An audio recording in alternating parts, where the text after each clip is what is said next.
How you doing, EJ? I'm doing fantastic. How are you, Frankie? I'm okay. I still got a chapped ass from something that happened at the trampoline park. I didn't break my toe. I chapped my ass. When? Where? The trampoline park has become a big part of my life. Throughout Gloria's childhood, we kind of, like, I went to a Dave & Buster's with her when she was 3. Then we were like, oh, does Chuck E. Cheese still open these days? And then we started going to Chuck E. Cheese a lot.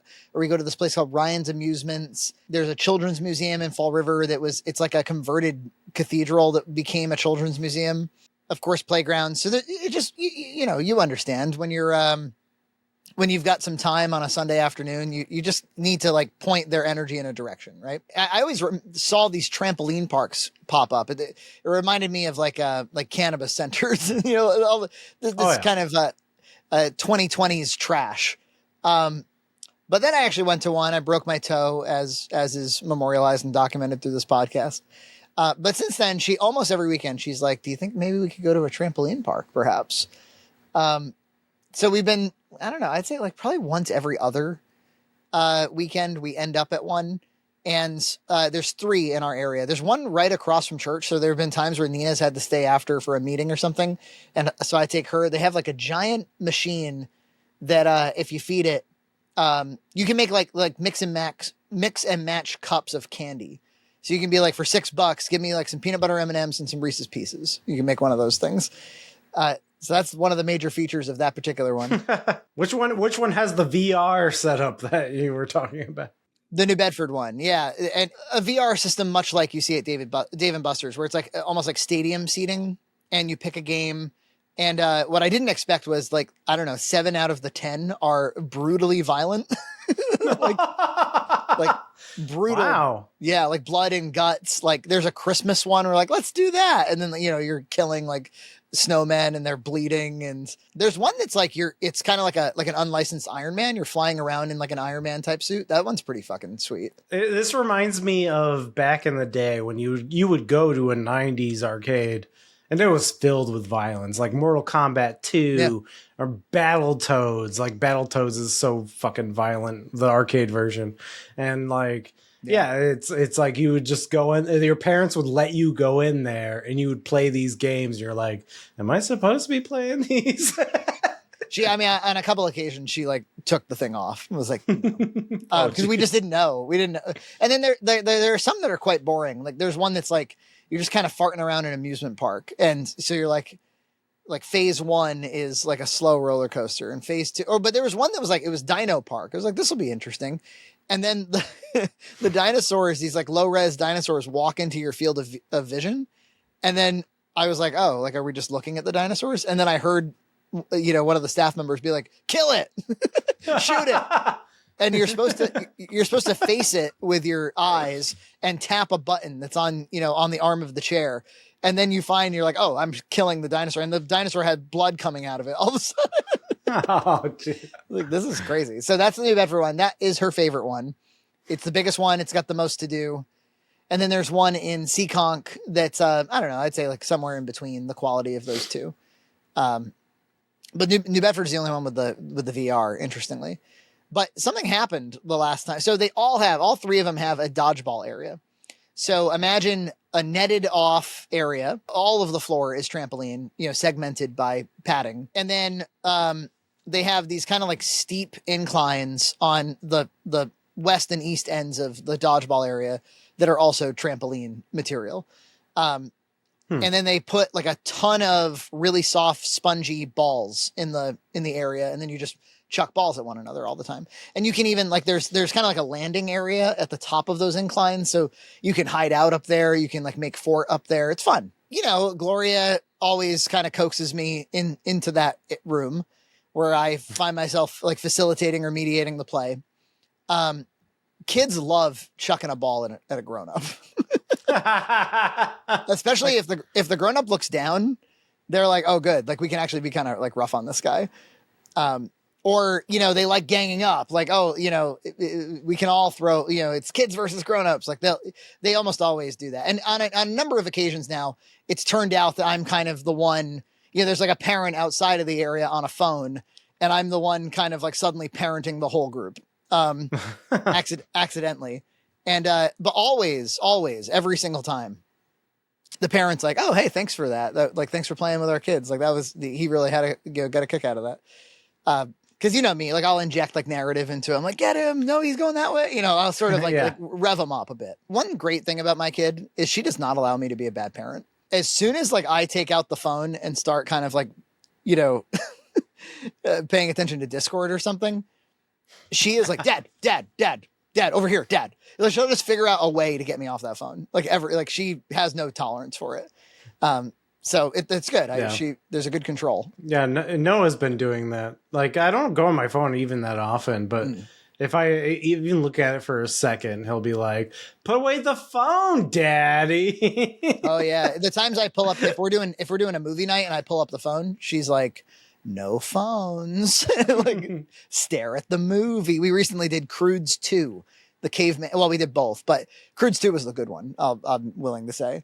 It's like a caveman movie starring Nicolas Cage and Ryan Reynolds and Emma Stone. Emma Stone. That sounds like a caveman name. Yes, true. She plays a character named Eep.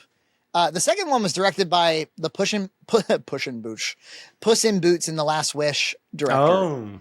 And it was quite good. It had Cloris Leachman in it. I think it might have been one of her last roles before she died. Oh. You know, she's the one who says, when we get to Las Vegas, we're going to play with the sluts.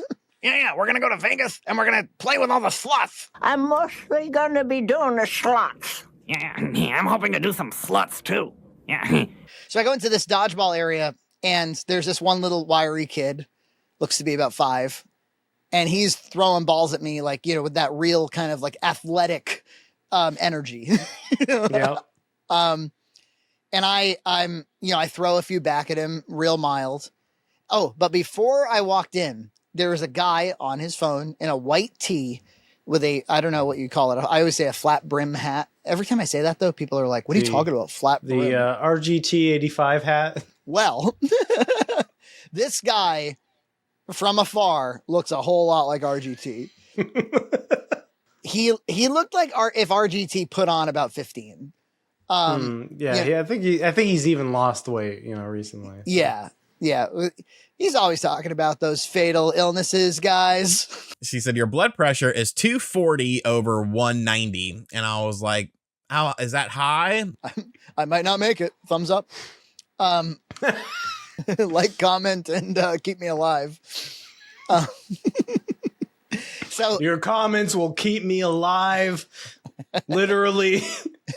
If you want to keep RGT alive, simply comment and like and subscribe. Go on, comment, like, and subscribe. Comment, like, and subscribe. It's like clapping for Tinkerbell is what I'm going for here. You've done it. Now let's rescue Wendy. Your engagement has made RGT alive. Wherever you are, clap your hands and she'll hear you. Clap! Clap! Don't let T die! Clap! Yeah, so this dude looks like RGT, and I'm like, I'm getting a kick out of that. I go in there, some kid's throwing balls at me. After I threw a few balls at the kid, I kind of turned my attention back to Gloria, and I got hit hard in the face by a ball. Like, these things are really squishy. You cannot hurt people with these unless it somehow just like whaps you in the cheek or eye. And that's what happened. I mean, it really hit me hard. And I turn around and it's that same kid, and he is just delighted. He loves it. He's like, this is great. I just hurt that guy. Are you all right, man? I think so. How about now? I gave him a smile and I chucked a few balls back at him and, you know, acted like it was all good because I didn't want to shame the kid. I didn't want to do like the mom thing of like, hey, you know, you can hurt a person. So yeah, I step out and RGT is like, he's 5 years old. Don't throw balls at him. And I was like, what? And he's like, he's 5 years old. If you don't want to get hit in the face in there, don't go in there. And then he like walks away. And I just was stunned. I was like, he thinks that I'm like, and he's like, that's my kid. Those are my sons. Mm-hmm. And I think he thought I didn't want to make a video about this. This is going to be a weird video because I didn't expect to actually make this video. I really didn't want to tell you to stop throwing balls at my kid. I really didn't want to tell you. You know, I wasn't going to walk up to you and tell you this, but I don't know, guys. I think the Switch 2 is coming out. Do you think it's got an 8-inch screen? Tell me in the comments below. So I'm now like, this guy's put me on blast. He's basically accused me of like being abusive towards a child. He told me that like I have no place in the play area where I'm tending to my child.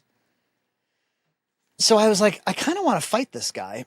And I stood there for a moment being like, where are you going to take this, Frankie? I mean, like, you might not want to continue. You might want to just like remove yourself from the situation because it's about to go. RGT has a pretty big YouTube channel. Yeah, you're really going to get sided with on this one? You want to try calling him unfuckable and see what happens? So here's how I handled it. I walked back up to him. I walked right up to him, right? Like not quite belly to belly, but we're getting there. Something wrong, Huey? No.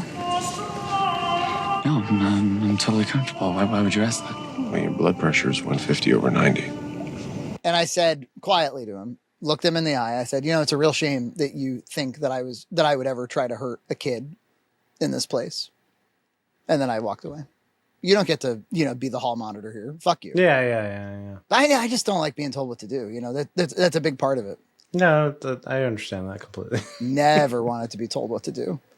Not by teachers, not by nobody. To this day, I mean, like in my employment, like if somebody, I mean, I guess I get it from my dad or something. That's a little bit of the hot-headedness, but at least it's not quite as aggressive or bad as him. But it's definitely my heart rate goes way up, and I'm like, what am I going to do here? No, I understand that. I'm glad I didn't end up fighting with RGT, like in the Thunderdome of trampolines. So he runs down the stairs. I'm chasing after him now with the butcher's knife. With my dick was probably falling because like the boxer hole and stuff. Subscribe to Red Cow Entertainment on Patreon for full episodes every other week.